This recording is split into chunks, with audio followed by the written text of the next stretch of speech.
Tugenze dakika si nnyingi kubanga obudde butambuddeko naye twagala tusooke tuddemu ebibuuzo. Katusabe. Katonda w'ekitiibwa tukwebaziza kubanga otuwadde omukisa. Kkiriza akawungeezi kano era ojje otuyigirize okuyita Mwoyo Mutukuvu ku bwa Yesu Kristo Mukama waffe. Tugenda kusooka tuddemu ebibuuzo bino mukadde. N'oluvannyuma tugende ku kyokuyiga kya leero. Ono agambye nti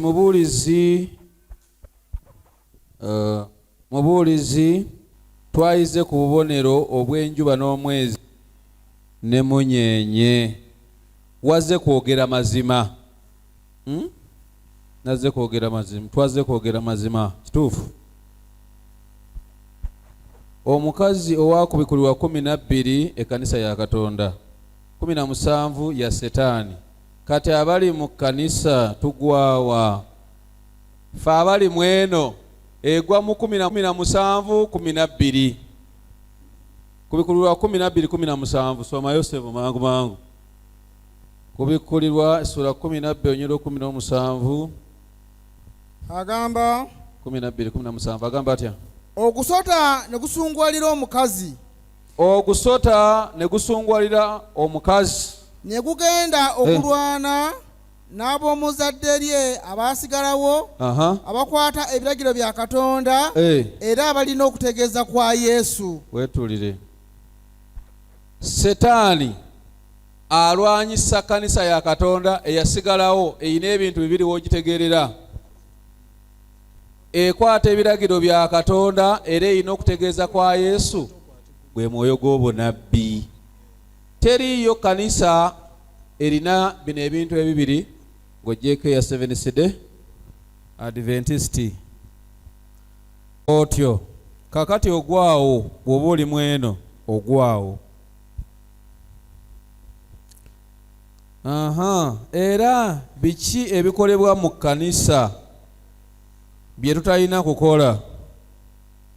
Bye tutalina kukola byebyo Bayibuli byetakkiriza. Bayibuli kubiriibwa n'ebitaliibwa egamba ki? Kubinywebwa n'ebitanywebwa egamba ki? Bwetyo. Bye tuteekwa kukola byebyo Bayibuli byetulagira okukola ki? Okukola. Kati gwe bw'oba okola ebisingako awo ng'ogiwakanya kati awo gomanyi. Weekebere. Agambye nti ekyokulabirako emisonosono, ebidongo, ffe tuli bulungi. Okuyimba ffe tuli mu Babuloni. Naani? Gwe toli mu Babuloni naani? Ffe tututwala mu Babuloni.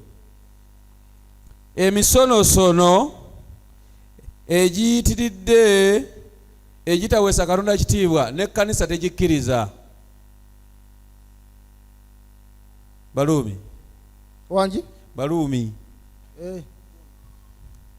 Baluumi 12.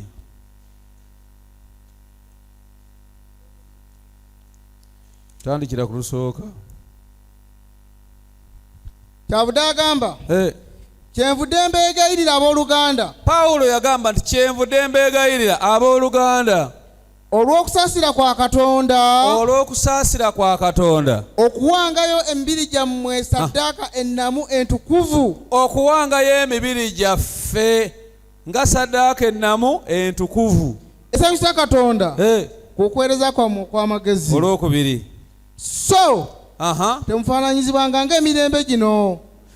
Bayibuli egamba tuleme kufaananyizibwa ng'emirembe giruwa? Gino.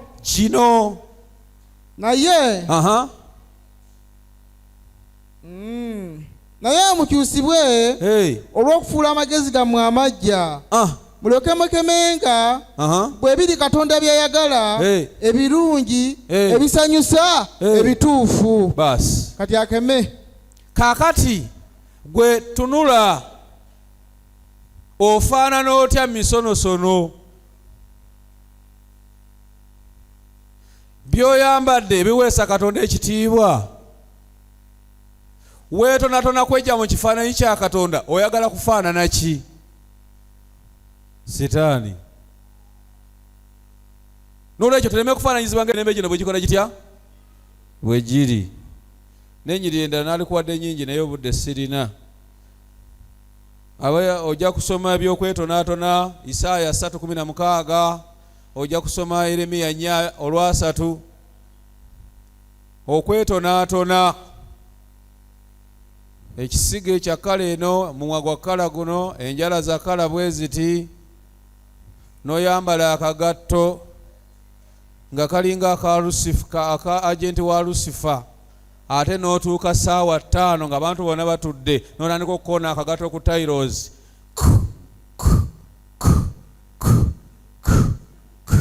Ensi yonna n'ekyuka n'etunulira ku. Bayibuli kyegamba. N'olwekyo eno ekkanisa erina emisingi kwetambulira egitakiriza bintu ebyo. Omuntu ayinza okubikola nga ye naye si kkanisa.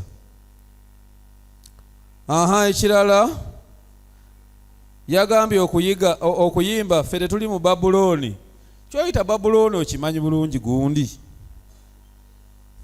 Kamusomereko ku Babuloni ategere Babuloni kyekitegeeza. Senga mbale n'obule n'ali kisomesezza kubikulirwa. Wangi? Kubikulirwa yobadde ki? Sina kyembadde. Kubikulirwa essula 14:8. Katumusomere ku Babuloni. Babuloni tokikerageranyanga na kanisa eno. Waliwo n'abalala no benasanga. Mulala yanga nti kanisa yafuuka ki? Ne mubuuza omanye ekintu kye bayita Babuloni. Ene kanisa eri ku musingi gw'abatume ne bannabbi. Yesu Kristo gye jjinyirire ku nsonda. Tesobola kufuuka Babuloni. Gw'ofuuka. So si kanisa. Tesobola eno kiveeko. Soma ku Lw'omunaana. Agamba nti ne malayika omulala owookubiri n'agoberera ng'ayogera nti kigudde Babuloni ekinene. Kigudde Babuloni ekinene. Ekyanywesa amawanga gonna. Ekyanywesa amawanga. Babuloni yo enyweseza amawanga gonna. Omwenge gw'obusungu obwenzi bwakyo. Anyweseza Babuloni anyweseza amawanga gonna ku mwenge gw'obusungu bwakyo. Tugenda kumusomera ne Muvanjiri 14:8. Osome Babuloni wansi ategere Babuloni gwe bagamba. Bw'osomanga ekigambo Babuloni toyangwanga kukyogera n'okiteekawo ekitajja. N'ogamba nti ffe mu Babuloni tuyimba tutya. Oyimba lani mu Babuloni? Nze no singa li Babuloni singa sikyagirimu. Nange. Kyabudde agamba Olw'omunaana. Ne malayika omulala owookubiri n'agoberera ng'aleekaana nti agudde nnyabula. Agudde Babiloni omunene. Eyanywesa amawanga gonna ku busungu bw'obwenzi bwe. Obusungu bw'obwenzi bwe oba omwenge gw'obusungu bwe. Soma n'akagambo akali wansi awo ategere Babuloni. Ze njigiriza enkyamu Babuloni zeeyigiriza ensi eno ze twalabye ku makya ezireetedde ensi eno okugenda mu busamize nga temanyi. Gwe mwenge gw'obusungu bw'obwenzi bwe.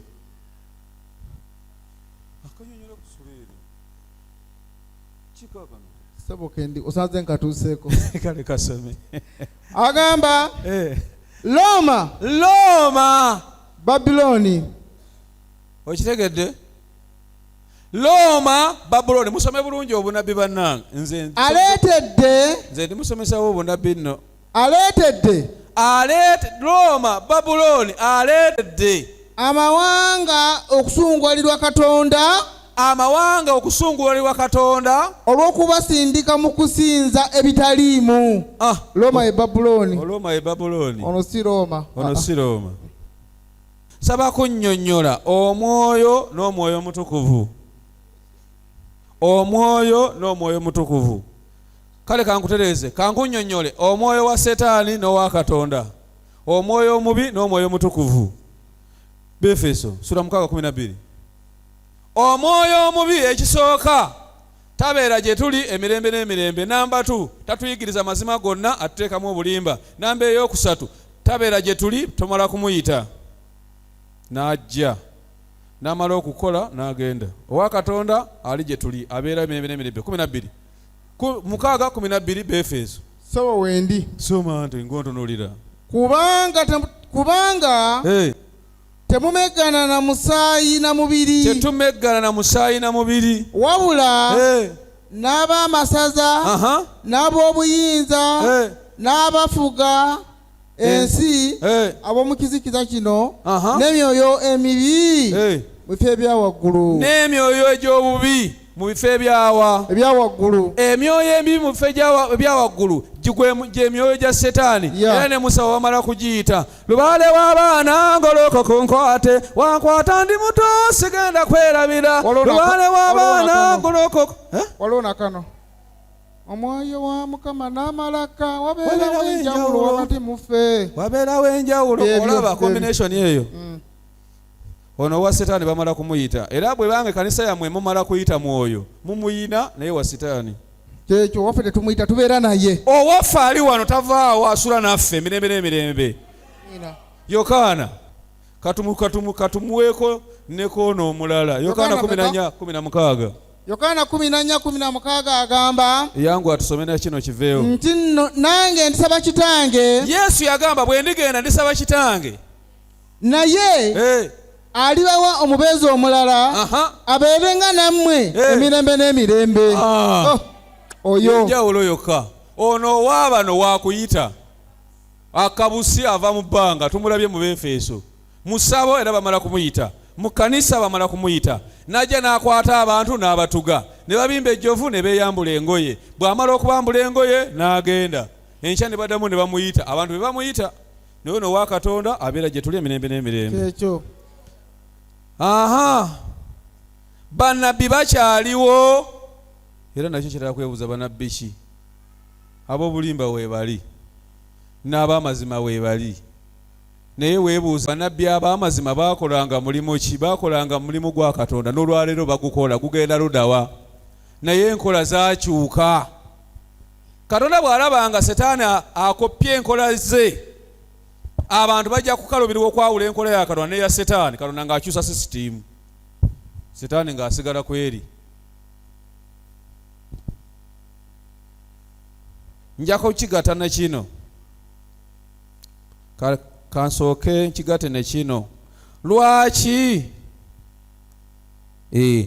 Lwaki tetukkiririza mu birooto ate oluusi bye tuloota bituukirira?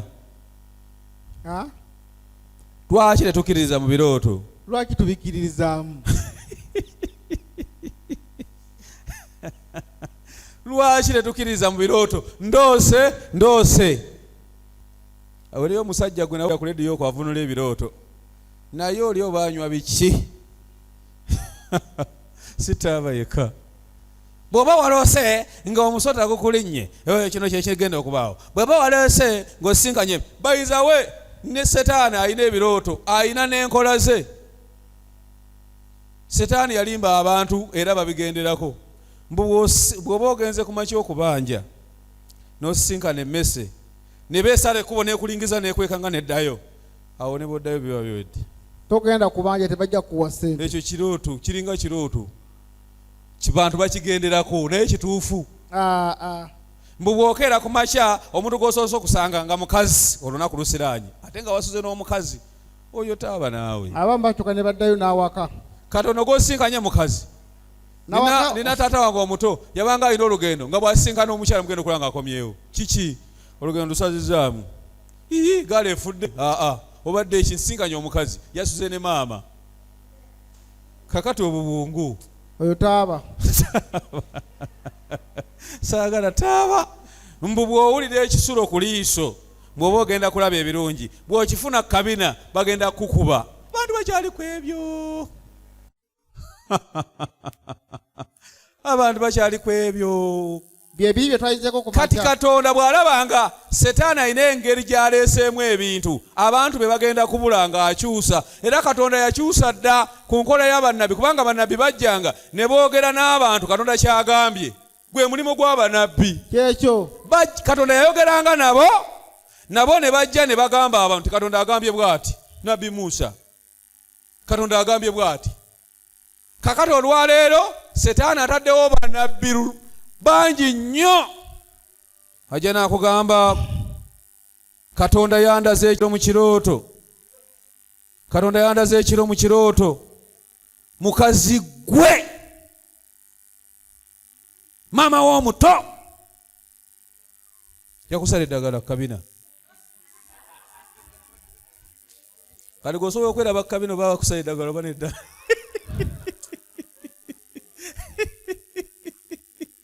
Kati omukazi neyeraliikirira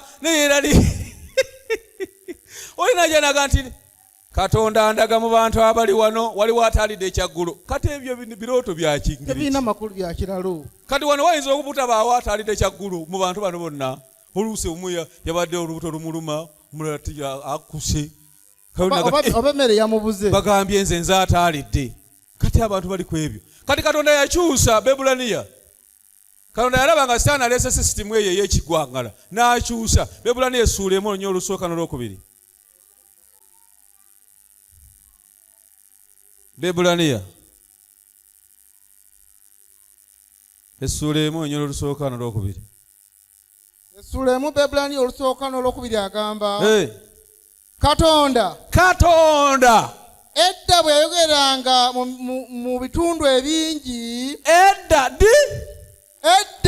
bwe yayongeranga mu bitundu ebingi ne mu ngeri ennyingi eri bajjajjaffe banabbi. Okawulidde banabbi? Edda bwe yayogeranga mu ngeri ennyingi eri bajjajjaffe ne banabbi edda. Kati bwe yalabanga nga Setaani akikopye Katonda n'akyusa. Wulira mu nnaku zino ez'oluvannyuma ayogera naffe mu mwana gwe yassaawo okuba omusika wa byonna era gwe yatonza ebintu byonna, Yesu Kristo Mukama waffe. Amiina. Kati Katonda ayogera naffe okuyita mwani? Mu Yesu. Mu kigambo kye Yesu. Ekyo nkimaze. Webale. Kati toddamu kutawaana, simanyi ebirooto byali bya mugaso ki? Katonda yaloosanga abantu naye nga yaloosanga bannabbi nga bagenda kwogera n'abantu ba Katonda. Naye Yesu olwali ayogera direct naffe. Kati toddamu kulinda bannabbi bagenda kujja bakuyambe. Ojja kulimbira bwereere.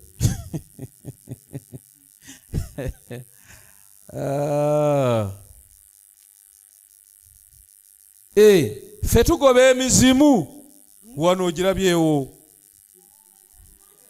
bannange. Kino kibuuzo, ffe tugoba emizimu giriwa?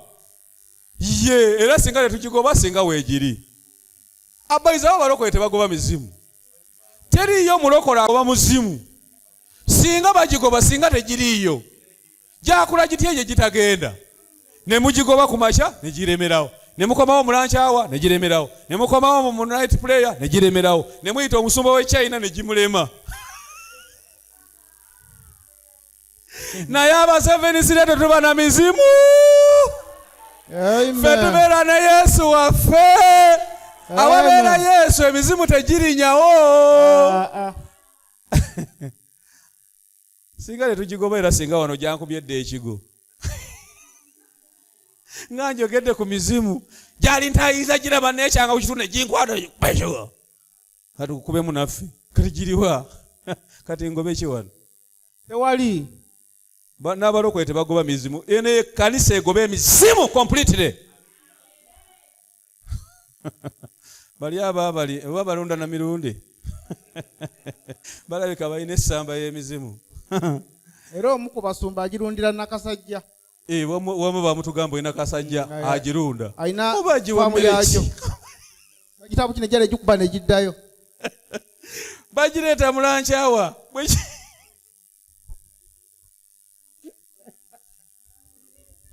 Gibeera eri Nakasajja nga gisirise gimaze okulya ekyemisana nga bagikubira mujje wano ku bbiri.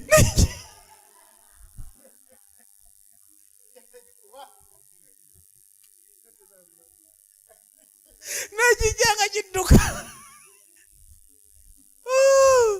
Mukama enjiri enyuma. Enjiri ey'amazima enyuma nga Bayibuli ogitegeera eno Bayibuli erimu buli kintu kyonna. Kati tobeera awo musimanyi tugoba emizimu kati giriwa?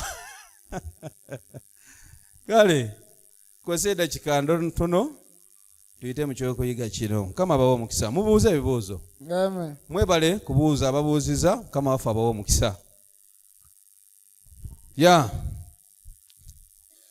Kumakya twabadde ku kyokuyiga ekigamba nti Christmas ne Easter kyeki era byavaawa.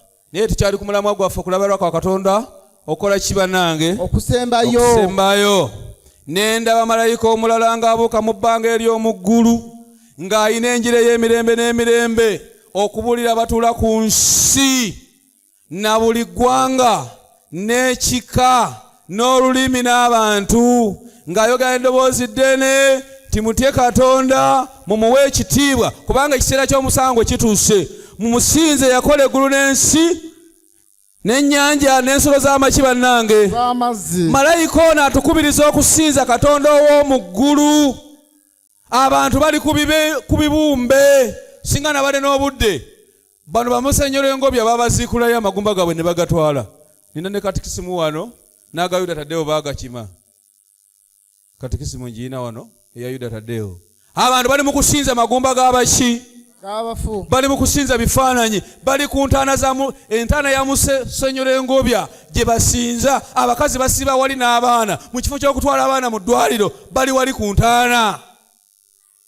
Ensi yeetaaga okuva mu kusinza ebitali Katonda n'esinza Katonda eyakola eggulu n'ensi n'ennyanja n'ensulo z'amaki z'amazzi.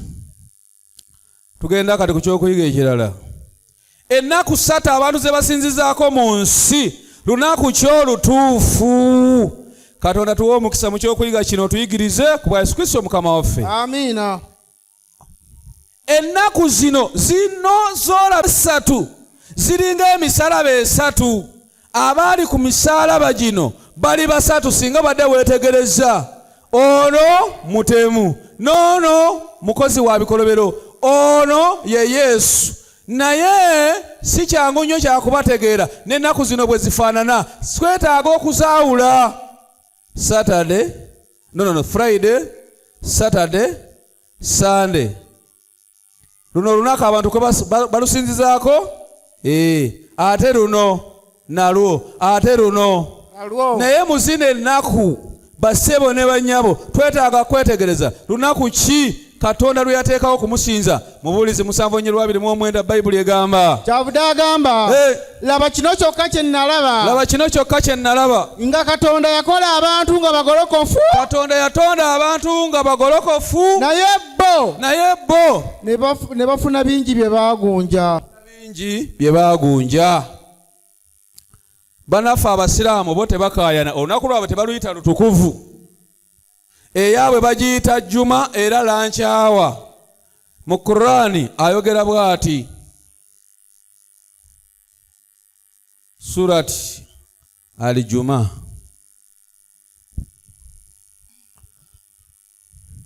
Nkaaga mu 2:10 ne 11. Ayubizminayi mina shaitani lajini.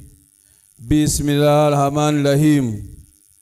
Sikubanga munange kwazeeko ejjini nga tugirabye terulirabye. Surati eyankaaga mu 2. Sura nkaaga mu 2:10-11. Bo tebakaayana nti olunaku lwabwe lutukuvu. Bo bagamba eyaabwe ejjuma eringa lankyawa era bagendayo essaawa etya emu nga baddayo ate bwe bavaayo ale bagamba nti bwe mumala okusaala mugende munoonye riziki. Agamba abange mwabakkiriza Allah subhanahu wa ta'ala bwe mukoowolwanga ubadde ki ndikoye vaayo ubadde osomawa ubadde osomawa wawano kale kizibu kikyofunye. Abange mwabakkiriza azaani bwekoolwanga olw'essaala ku lunaku lwa Juma kale musitukiremu mugende eri okutendereza Katonda era muleke ebyamaguzi.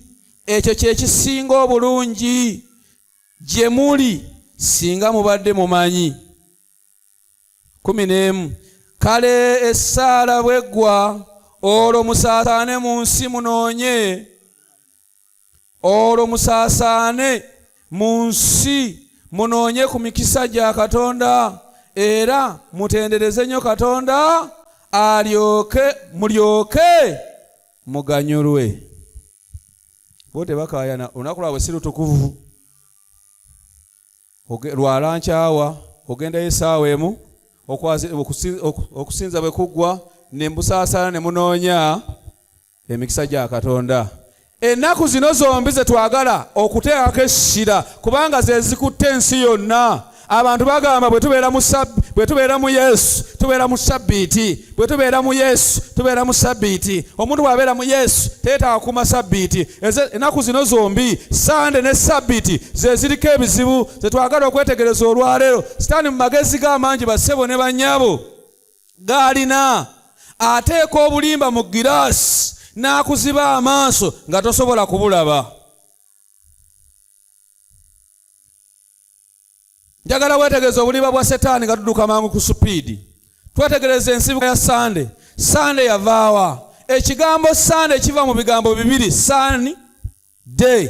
Ekitegeeza olunaku lwa Katonda njuba. Twalusomyeko ku makya. Ensibuko yalwo eva ku Nimuloodi. Olwo tetwalulabye ku makya bassebo ne bannyabo. Olwo saagala kuluddamu akatabo ako twakasomye. Twagala kusomayo akalala ennaku za wiiki. Sawo yaffe eriwo ey'ebitabo. Leta ensawo yaffe ey'ebitabo wali yanguwa. Days of the week. Page 23 tugenda kugisoma yanguwa. Naye bassebo ne bannyabo weetegereze. Ensi ekimanyi bulungi nti Sande lunaku olusooka mu wiiki. Mande lunaku lwakubiri mu wiiki. Sande lwe lunaku olusooka mu wiiki. Mande lwe lunaku olwokubiri mu wiiki. Tuesday lwe lunaku olwokusatu mu wiiki. Wednesday lwe lunaku olwokuna mu wiiki. Thursday lwe lunaku olwokutaano mu wiiki. Friday lwe lunaku olw'omukaaga mu wiiki. Saturday lwe lunaku olw'omusanvu mu wiiki. Naye omuntu ayinza okugamba nti bali aba Seventh Day abasoma olw'omukaaga. Kaakati ekibayisa aba 7 kiki? Akatabo kanoonye mangu njagala kasoma supiidi. Akatabo kaakano bakasomesa mu P1. Peegi ya 23 ennaku za wiiki. Neewuunya kali ku sirabaasi ya Uganda. Naye n'abantu abaasoma ne bagamba nti aba Seventh Day abasoma olw'omukaaga. Naye ekyo tokyewuunya osanga omuntu ng'akule n'amawulire g'Olungereza ng'ali mu takisi n'agamba kondakita nteeka ku sheero naye nga teriiwo.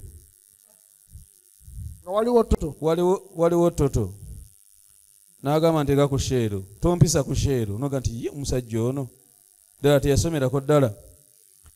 Agamba Sunday is the first day of the week. Monday is the second day of the week. Tuesday is the third day of the week. Saturday is the 7th day of the week. Kaakano. Naye Setaani ne bagamba ajja n'asiba abantu amaaso n'akugamba galubindi zaggwako. Omulembe gwe tuliko obuleega akaleega k'olina okuteeka ku maaso. Ate galubindi gy'oba oteeka ku mabeere. Bw'oba tolina akaleega ku maaso, kiki ekikulema okutegeera nti Sande lunaku lusooka mu wiiki, Saturday lunaku lwa musanvu mu wiiki? Kiki? Wafuna kizibu ki mu bulamu? Wafuna kizibu ki mu bulamu? Kino kyetaaga kusoma nnyo. Akatabo k'abaana bakomeka? P1. Kale dabayo. Naye Setaani mugezi nnyo. Mu katabo bakayita Edict of Constantino AD 320 kagamba ku lunaku lwa wanjuba olw'ekitiibwa k'abalamuzi n'abantu abasula mu bibuga bawummule. Eryo lyali tteeka. Era n'ebifo ebikolerwamu emirimu biggalwe. Etteeka lyafuluma. Setaani yabuzaabuza abantu obutasobola kwawula lunaku lwa Katonda n'olwa Setaani. Bino bya St. Catherine Catholic Church, Sentinel, May 2019 agamba lwakyusibwa okuva ku Sunday okuva ku Saturday ne ludda ku Sunday, si mu kulagirwa kwa byawandiikibwa wabula okuva mu buyinza bw'ekkanisa. Olunaku luno lwakyusibwa si mu buyinza bwa byawandiikibwa naye buyinza bw'ani? Bwa kanisa ng'ekoledde wamu ne Setaani. Catholic Record September nga 1923 Sunday ke kabonero k'obuyinza bwaffe, ekkanisa tefugibwa Bayibuli era okukyusa kwa Sabbiiti kukakasa ekyo. Peetero yayogera ebigambo bino, manya Pawulo, Bikola by'Abatume essuula 5:29 sebo soma. Isoma biri. Agamba naye Peetero n'abatume ne baddamu ne bagamba nti kigwana okuwulira Katonda okusinga abantu. Kigwana okuwulira Katonda okusinga abaki? Abantu. Abaagala okuwulira Katonda muve ku by'abantu. Ebbaluwa eno kangisome eyinza okunsuza bubi. Ebirala ne bwe binaagaana. Kubanga ya muntu mukulu nnyo mu nsi. Yakuwandiikira. Yawandiikira munne naffe ne tufunako kopi. Awandiikira munne mukulu munne. Yawandiikira munne. Eno kanje esomere.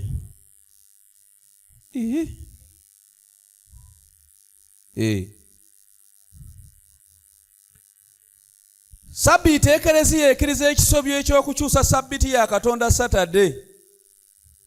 Ebbaluwa eno Papa Pio yagiwandiikira munne ng'amuddamu ebibuuzo, twagikyusa ne tugiza mu Luganda. Ebbaluwa Papa Pio ow'e11 gye yawandiikira Bishop J.L.D. ngenda muwa ne mu video. J.L.D. owa Germany nga 24/1954 agamba nti ffe ng'ekereziya tukimanyi era tukirikkiriza nti Constantino ye yakyusa olunaku luno mu 321 AD. Kino kyakolebwa mu lukiiko olwatula mu Laodikiya olwatuusa ekereziya okukkiriziganya n'obukafiiri bw'e Roma. Ng'ekereziya tetukyasobola kulongoosa nsobi eyo. Olwekyo guma yakula tekyasobola kulongoosebwa. Agamba bw'ati, kimalamu amaanyi okulaba nti Anglican Church beeyita Abaprotestanti abawakanyi, so nga ekigambo ekyo kyajja oluvannyuma lwa Martin Luther okuwakanya ekereziya. Ayongerako okujjako nga Anglican Church bazeeyo okusinza ku Saturday, naye bwe batakola ekyo bakyali bawala mu bracket daughters ab'ekereziya era abali mu nkwawa zaffe. Abaprotestant abatuufu be ba Seventh-day Adventist. Amen. Bw'atyo Papa Pio bw'agamba mu katabo k'amawulire akafulumanga 5 July 1998 akayitibwa The Sunday Times London ku mutwe Pope launches crusade to save Sunday. Pope John Paul owokuna agamba kituufu olunaku lwa Mukama Dominika. Kigambo Dominika kitegeeza Katonda asukkulumye kuba Katonda. Lwakyusibwa okuva ku Saturday ne luzzibwa ku Sunday. Ekisobyo kino kyakolebwa ekereziya mu lukiiko olwatula mu 321 AD. Era Laodikiya kituufu ekereziya yatwala okusinza kwa lubaala enjuba Tamuzi. N'olwekyo obukafiiri bw'amaamira amazima tetukyayinza kuddayo ku Saturday kubanga kituteebyasa bingi nga bwe tutyo bwe tusinza. Twetondera abakrisitu baffe olw'ekisobyo ekyo wadde twakyama ne tuva ku mazima g'Omukama Saturday, naye kasita Sunday Kristo kwe yazuukirira. Weewaawe tetulina kiragiro kitulagira kusinza ku Sunday olunaku olusooka, naye katusigale ku ekyo kye twasangawo. Ayongerayo, ekereziya teyinza kuyimirira ku kituufu kulangirira nti tuddeyo okusinza ku Saturday naye abakristu baddembe okwenoonyeza amazima. Amen. Mwenoonyeza amazima. Mwenoonyeze bannange. Katikisimu ya Faaza Mapeera ngiina ku peegi 17 agamba Omukama yatuwa amazima mu Bibiliya, n'olwekyo tewali alina buyinza kukyusa mazima ago wadde abatume 12 newankubadde paapa newankubadde abepisikoopi bonna nga bakuŋŋaanidde wamu. Tewali alina buyinza obw'okukyusa amazima ga Katonda ge yakwasa Ekereziya. Mu katabo k'amawulire The Crusader akafuluma nga 5 gw'omwenda 1998 ku peegi 16 Kadino mu kitabo Kadino Wamala, oyo si wa mu Uganda. Kadino Wamala agamba, ulira, abakristo bonna bagwana kugenda mu Ekereziya ku Saturday. Kituufu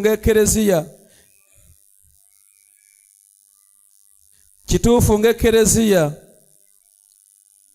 tusinza ku Sunday, naye ng'olunaku lw'Omukama Dominiko lwa Saturday. Omukama mu masooka Genesis yakola emirimu mu nnaku 6 n'awumula olw'omusanvu Saturday. Kristo nga bw'atakyuka mu Bebulaniya 13:8 bwe kityo n'olunaku olw'okumusinzizaako Saturday terukyusasibwanga. Mwenoonyeze amazima. Era omuntu bw'awulira ebyo byonna ng'ogyeko ng'oli muloge maama nga bakuloga nnyo. Gwe baloga agenda kunyiiga bunyiizi kati. Gwe balogera enkyakeera n'agenda. Nze sigenda waabo. Ate goba muloge nnyo. Banna gwate oba muloge nnyo. Okay. The Roman Church's admission of changing the Sabbath. You may read the Bible from Genesis to Revelation and will not find a single line authorizing the sanctification of Sunday. The scriptures enforce the religious observance of Saturday, a day which we Catholic never sanctify. From James Cardinal, Father James Cardinal Gibbons, The Face of Our Fathers, page 10. Toyinza okusoma Bayibuli okuva ku lubereberye okutuuka mu kubikulwa. Toyinza kusanga mu lunyiriri yadde olumu olukkiriza okutukuza olunaku lwa Sande. Ebyawandiikibwa bitukuza Sabbiiti ng'olunaku olw'omusanvu. Olunaku ffe Abakatuliki bwe tutatukuza.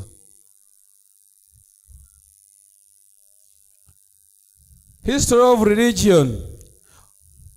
Budde bugenze kambalage ku musajja ono ng'ayogera bamwogeddeko bali mu mawulire. Oyo ye JLD Bishop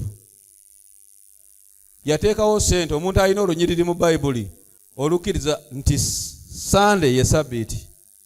Huyo ng'ayogera ate nga ye kalidinaali.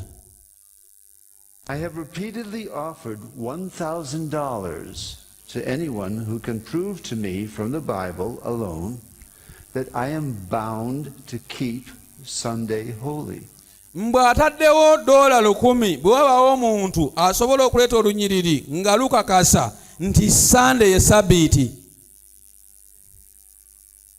Naawe olina 1,000 nange nja kwongerako 200. There is no such law in the Bible. Tewali kyawandiikibwa mu It Bayibuli. is a law of the Holy Catholic Church alone.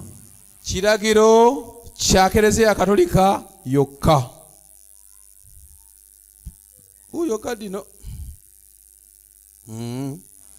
The Bible says, Bayibuli egamba, remember the Sabbath day to keep it holy. Bayibuli egamba nti jjukira olunaku lwa Sabbiiti okulukuuma nga lutukuvu. Kati wulira Abakatoliki be bagamba bo. The Catholic Church says, no, by my divine power I abolish the Sabbath day and command you to keep holy the first day of the week. Owulidde? And lo, Mbu Bayibuli egamba nti jjukira olunaku lwa Sabbiiti okulutukuzanga. Ekkanisa y'Abakatoliki n'egamba nedda. Tuggyeewo obukulu bwa Sabbiiti eya Saturday ne tuteekawo Sunday. Kaakati tugoberere Abakatoliki tugoberere Bayibuli.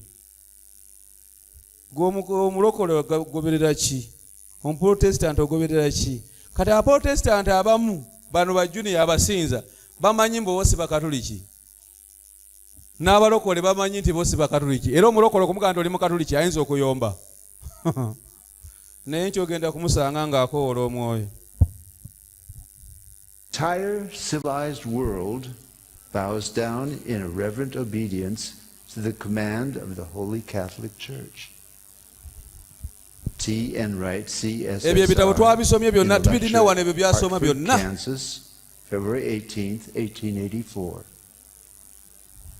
The Catholic Church for over 1,000 years before the existence of a Protestant, by virtue of her divine mission, changed the day from Saturday to Sunday. The Catholic Mirror, September 23rd, 1893. Question. Which is the Sabbath day? Lunaku ki olwa Sabbiiti? Answer. Answer. Saturday is the Sabbath day. Saturday. Question. Why do we observe Sunday instead of Saturday? Lwaki tukuuma Sunday mu kifo kya We Sabbiiti? observe Sunday instead of Saturday because the Catholic Church in the Council of Laodicea Tukuuma Sunday mu kifo kya Sabbiiti kubanga olukiiko olwatula mu Laodikiya bwe luti bwe lwakola lutya? Bwe lwasalawo.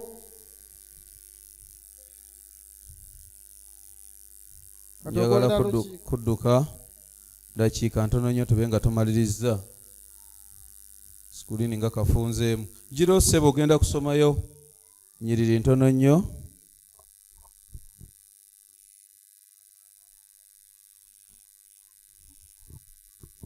Mungumiikirizeemu katono. Kale.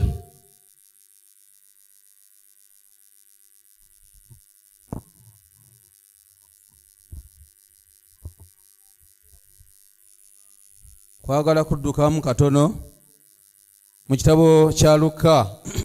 Katusomere ennyiriri zino zokka tugende. Lwaki naye bwe tusoma Luka yekka olw'obudde. Luka essula 23:5 mpaka 5:6. Wano wokka we tusobola okutegeerera nti Sande lunaku lusooka mu wiiki, Saturday lunaku lwa 7. Soma Luka 23. 5 agamba kale lwali lunaku lwa kuteekateeka Sabbiiti ng'eneebaawo enkya. Lwali lunaku lwa kuteekateeka Sabbiiti ng'enaabaawo enkya. Yesu yafa ku lunaku ki? Ffenna tukkiriza ffenna ti Yesu yafa ku lunaku lwa Friday. Olunaku lwa Friday baali bateekateeka Sabbiiti ng'egenda kubeerawo ddi enkeera. Enkeera ya Friday luba lunaku ki? Saturday. Soma. Tuweddeyo ssebo. Soma oluddako. N'abakazi be yava nabo e Galilaaya ne bagoberera ne balaba entaana n'omulambo gwe bwe gwateekebwa. Olwo olunaku ki? Lwa Friday. Genda mu maaso. Olwa 5 ne bakomawo ne bategeka ebyobuloosa n'amafuta ag'omugavu. Ne ku lunaku olwa Sabbiiti ne bawummula ng'etteeka bwe liri. Ne bawummula ng'etteeka bwe likola litya? Bwe liri neddi. Ne leero Bayibuli tegamba ne bawummula ng'etteeka bwe lyali. Ng'etteeka bwe liri n'olwaleero. Kansome mweno Vanjiri 23:5-6 agamba bw'ati: lwe lwali olunaku olw'okuteekateeka ne Sabbaato ng'eruma. Sabbaato eruma ku Friday olw'eggulo. Neeyogera bulungi. Ne Sabbaato ng'eruma. Lwali lunaku lwa kuteekateeka nga ne Sabbaato ekola etya? Kati Sande ebulaku katono okuluma. Abakazi abaali bavudde naye mu Galilaaya nabo ne balaba entaana n'omulambo gwa Yesu nga bwe gwateekebwamu. Bwe baddayo ewaabwe ne bateekateeka ebyakaloosa ku Sabbaato lwonna.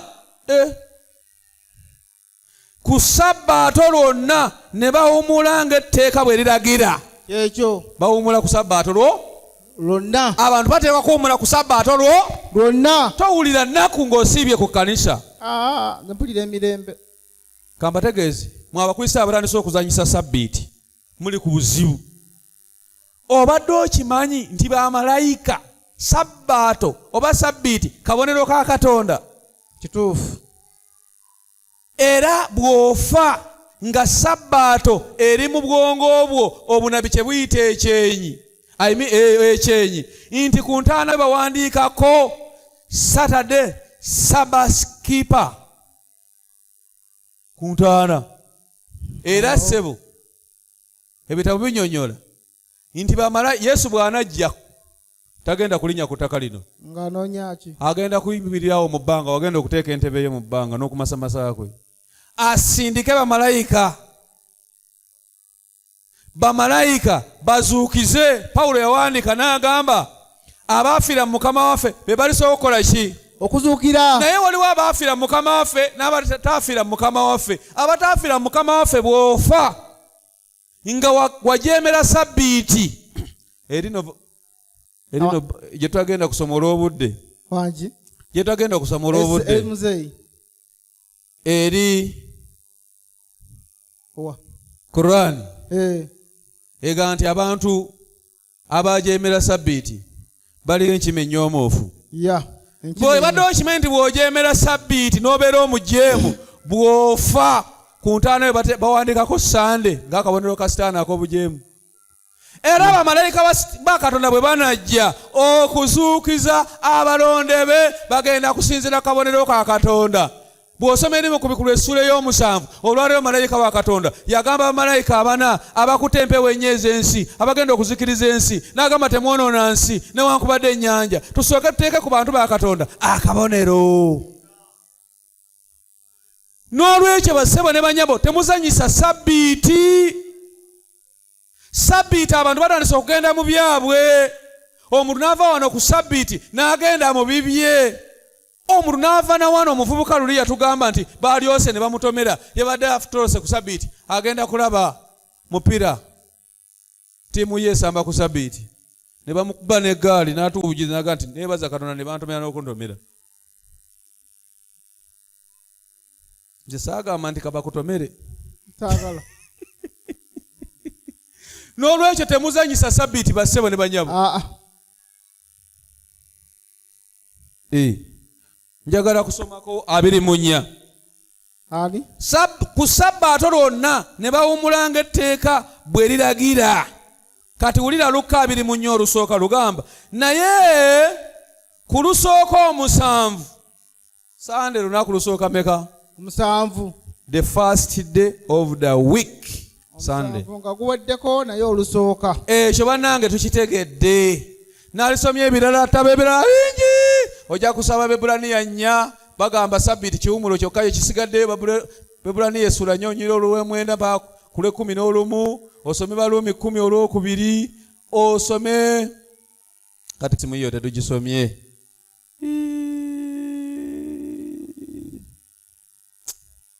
Kale katugireke kubanga n'obudde tebukola butya, tebuli naffe, tebuliwo. Naye kale soma Quran eyo tumalirize n'ennyiriri ezo za Quran. Surati Bakaraya. Nsome Quran.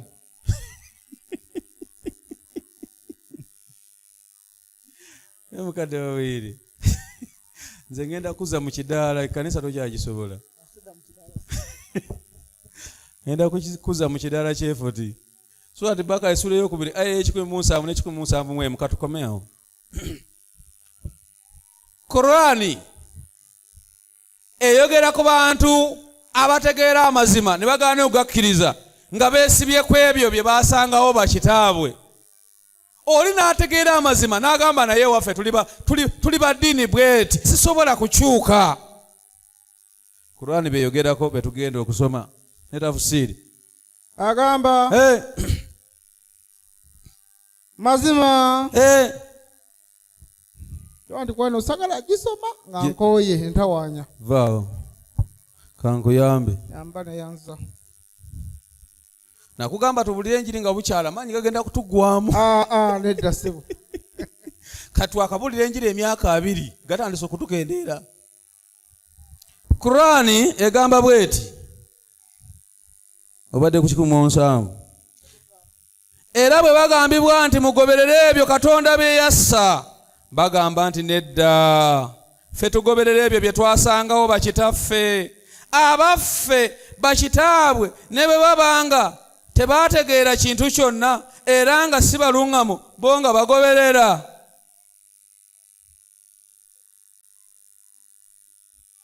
Nsomye 17 mwemu ne 17 agamba nti mazima ye abalagira bibiina bya mbyone era mwogere ne Katonda bye mutamanyi.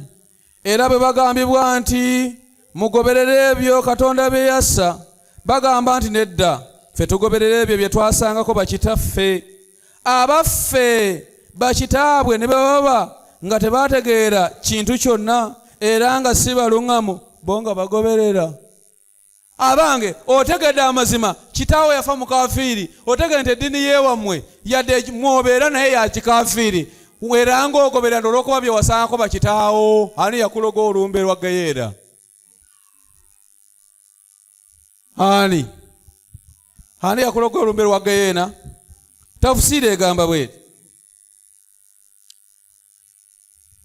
ebyo bye twasangako bakitaffe wano abakkiriza n'abantu abalala beesiba nnyo ku ebyo bye baasangako bakitaabwe nga y'ensonga yokka gye bawa, so si lwakuba nti bye bituufu oba nti bya mazima. Ne wano mu Uganda wakyaliwo abasiraamu abeesibye ku kwabya ennyimbe. Alo baleke bazaabe. Alo oba bino tebabisoma? Mu kwabya ennyimbe n'okusamira nga bagamba nti mpisa ya nsi era mpisa y'abajjajja baabwe, so nga ate bingi ebyakolebwanga bajjajja baabwe babivaako dda tebakyabigoberera. Ekyokulabirako ennyambala ey'abakyala ab'edda bagivaako dda, kati kumpi bayita bwereere n'abandi enkoko bakavula. Ndekedde awo. Bwe mugamba nti mugoberera nnyo bajjajja bammwe kale mwambale kadde kubanga si ze baayambalanga anti ogoberera nnyo. Lwaki ku byeddiini bye mugamba bye mugoberera mu bukafiiri? Jjajjaawo yalyanga amagi? Nedda. Kati olwaleero gateeka ne mu capati muzinge Satu. Mwabya ennyimbe naye nga kyabusamize n'enkoko. Jjajjaawo teyalyanga nkoko n'embuzi. Sajja bedda baalimu ngeri y'omululu. Sebe biwooma byonna nga bye bajja ku bakazi. Tolya amagi ga musajja. Tolya nkoko, kale omukazi asigazza ki? Tolya mbuzi. Kazi abeera ndowooza ku bijanjaalo n'entula. Mukama bawo omukisa.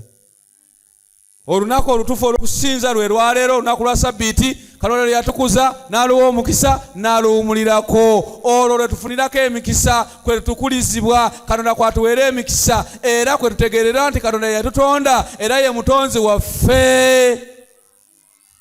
Mukama abawo omukisa. Muyimirire tusabe tugende.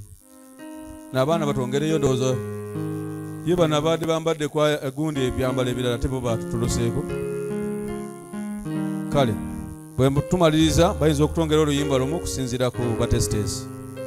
Kale katusabe. Katonda waffe ow'ekisa omwagala tukwebaza kubanga otuwadde omukisa otuyigiriza olunaku luno.